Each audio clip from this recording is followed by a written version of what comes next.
Hey, what's up? It's Jim, and today I'm going to talk about Death Note. Full disclosure, I've never seen the anime Death Note. I know very little about it beyond the basic concept that you write the guy's name in the book or person and then they die and stuff. I know that. That's about it. The main reason I saw this is because this was directed by a director that I used to like, Adam Wingard, and then I saw this movie. No, actually, I've kind of seen him start to decline, and I think this movie sort of represents seeing a director who I was very passionate about for a little bit take that turn. You always hear about directors who you're like, well, they used to be really cool years ago, and you see the cool movies and you see the lame movies and you do that in a week and you're like, okay, I get it. But it's different when you have years where you're like, hey, this was really cool. And Adam Wingard directed probably one of my favorite action movies and movies really of the past decade, The Guest, which is a really good movie, and I really like it. And You're Next, which is fine. I don't love it as much, but it was still good. And watching both this and his last film, Blair Witch, I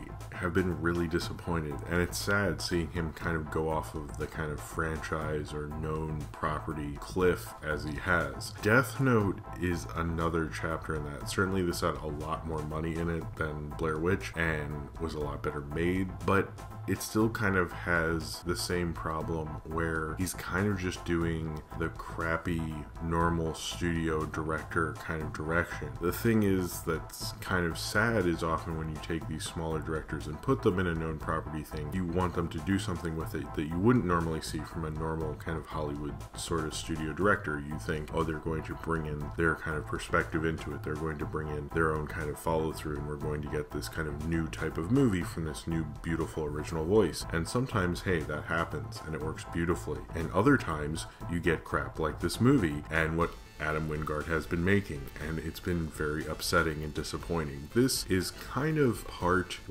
reminds me a lot of Dragon Ball Evolution and kind of the mistake of adapting something without really thinking about who it's for, while also being unnecessarily looks like faithful to it and including way too many details that any movie can really hold. So you're making kind of a product that's virtually for no one, but also trying to be for someone, and whoever that person is, I don't think we'll ever meet them, and if you did, you probably wouldn't like them because they clearly have really bad taste in movies. Death Note reminds me of comic book movies that take on 100 issues in one movie, and Death Note does that clearly because if you read how many episodes of the anime there are, how much of the manga there is, and then you look at oh, this is one movie, okay, and they don't really try to. It looks like adapted. It has too many characters. It cares more about its bullshit plot than meeting the characters while also wanting you to kind of follow the characters and feel like you have an impression on these characters so that you will care, which I'm assuming from the anime and manga you do care about this character who is called Light Turner, which sounds like the most Americanized way to adapt a character. Kind of the haphazard kind of direction you get in the 90s when they try to adapt something like this, and the director had little to no respect. This kid Light Turner gets a Death Note sort of out of nowhere, and he can write anybody's name in it, and then they die, and then he falls in love with this girl, and pretty much right away told them, hey, I've got this Death Note thing, and she's like, oh cool, I've got probably some weird issues, but whatever, we're in high school, so that's fine. Start killing people and actually saying it's in the name of this made-up person named Kira, and killing all the various bad guys and terrible people throughout the world, and then get a police investigation and get a famous detective named L who's going after them and is hiding his identity so no one can come after him, and that they try to find out who Kira is and start getting on the trail of Light Turner and what exactly he is up to. I think this narrative would have worked if you had a cat and mouse game with L and Light Turner, or you had kind of a romance movie. If they just decided what movie they were making, and instead they're like, we're making the Death Note movie, and you're like, well yeah, we all know that, but pick a part of Death Note to do and don't just try to do everything. And that's kind of the biggest problem with this. This is a lot more in common with the Ben Affleck Daredevil than it does with actual competent filmmaking. That's the biggest problem. I mean, there's cool things about it. Whatever that creature is that Willem Dafoe plays, that guy looks kind of cool in kind of an old school kind of 70s way, and I like seeing Willem Dafoe play a villain again. He feels a little too Green Goblin to act like it's that much of an interesting performance, but it's still kind of cool he's there. He's probably the only character you'll really care about. It sort of reminded me of Final Destination in a lot of ways, particularly at the beginning when they do like elaborate kills. They kind of give up on that. I'd be fine with like a shitty Final Destination ripoff, but I probably wouldn't, but it at least would have been like a little more consistent. After a while, the kills don't become as interesting, and then I'm like, oh, so I'm just watching like these badly written characters not have enough time to develop. That's cool. And this movie had way too much money in it. It cost like $50 million, which is way too much. I think the complaint about Netflix, and what I heard often about Okja, is the main reason it's on Netflix is because if it was actually released in theaters, it would have totally flopped. And I think that fate would have happened to Death Note. I don't know what Netflix was thinking buying this thing for that much money. There's no way it would have done that well at the box office. I think it'll sort of work out because I think people will watch it on Netflix because it's there, but I don't think this will financially work out to like $50 million. I think it was a huge mistake. There's a chase sequence towards the end with Elle and Light Turner that was actually really cool and reminded me why Adam Wingard was really neat with the typical kind of techno electronic music that he's good at working with in action movies. I thought that was a really cool sequence. And there's certain sequences, particularly most of the stuff with Elle was really cool. The romance was sort of dumb. I mean, I think they could have picked either or, but the Elle kind of cat and mouse thing particularly has like a crazy, like cartoony kind of oddball performance by Laith Stanfield, who's really becoming an interesting character after he was in Get Out and he's on Atlanta. Maybe the best thing about this movie, just like if you've seen how he acts, seen him, he's very versatile, but he like really went for it, and he kind of like, he just doesn't give a shit. He's like, I'm really gonna be as cartoony as humanly fuck, and you're just all gonna have to deal with it. How physical he was and how kind of lanky, he really showed that off in this film for a way that I thought really worked for it. The kind of worked more in Adam Wingard's sensibilities, particularly like anytime that guy's walking down a hallway, it looked like they were determined. He's reminding me of the kind of Adam Wingard that I used to like, actually. But a lot of this just felt like a shitty 90s film. Like, I almost thought it was like referencing a shitty teen 90s film. I don't think it was like that precise. If it was like trying to do a parody or a riff on that, I'd be like, oh, okay, cool. But it was pretty clear it wasn't. It just reminded me of the bad filmmaking of something like Hackers, where I'm like, yeah, this is like a cool little snapshot of its time, but for real, this movie blows. Like, this is a good movie. It kind of reminded me more of like teen action films. Like, remember they did like Excess Baggage and stuff, like the kind of films like most people forget and they, you know, bring out once in a while and go, hey, remember this? And go, oh, it's best we don't remember this. Certainly, I think it's like not the same as Ghost in the Shell, because you're sort of wondering what exactly they're doing, and it like doesn't work, and you're like, why recapture this thing? But also, I don't know Death Note as well, so I can't really say it's like Ghost in the Shell, but it didn't as a movie feel as bad. I guess I'm more reviewing this as a movie, but as a movie I didn't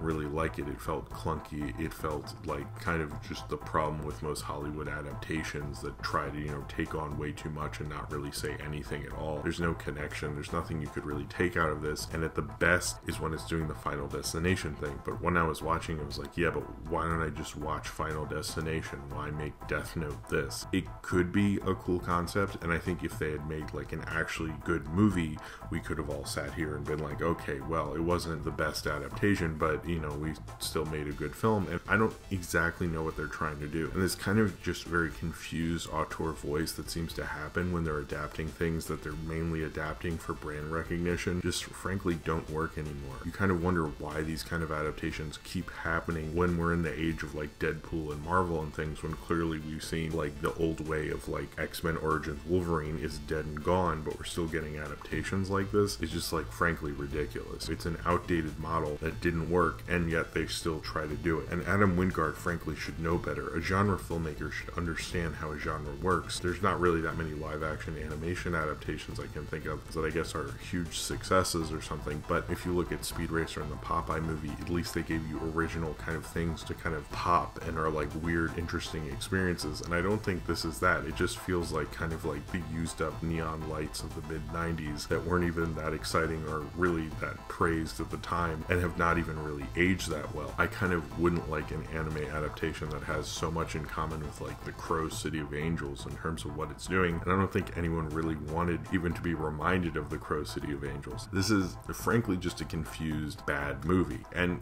you know, I think it had a lot of missteps and it had a lot of mistakes in it, and it could have been more of a laughable bomb, but it got to exist on Netflix. I think the evils of streaming is really that this movie gets to go off unscathed, and every everyone involved gets to as well. And now Adam Wingard, this director, is actually directing Godzilla vs. King Kong, believe it or not. So as much as you think, like, you know, this is this dumb Death Note movie, this guy is going to just keep getting bigger and bigger. And as we're letting filmmakers and creative people go sort of unchecked without the kind of thing of going like, wow, you had this horrible bomb, you can't do that anymore, that's clearly not going to happen with Death Note. What we're going to see is everyone's going to leave unscathed. It's not really going to hurt them. And without that, it kind of makes me wonder, will more of this crap survive? This shouldn't have gone past the development stage at a studio, and it seemed like Warner Brothers was really into this kind of a film, and that's distressing. I mean, it's Warner Brothers, so maybe I should have expected that, but it's still kind of distressing that they thought like this was acceptable for a mainstream movie. And especially like seriously, you pissed off your fans. You're not really going to interest anyone who doesn't already know what Death Note is or doesn't watch it. Maybe, you know, Adam Wingard fans, but I think it's like me and a couple other dorks, and that's probably it. And you're clearly not making a movie that's anywhere good enough to, you know, appease that. So sure, it's not as bad and horrible as Blair Witch, but it's not moving in a good direction. He just made himself look like a pathetic studio director who didn't have any love or any need to adapt the thing that he was adapting, and realizing halfway through that it was an absolute total mistake. This was a mistake of a movie.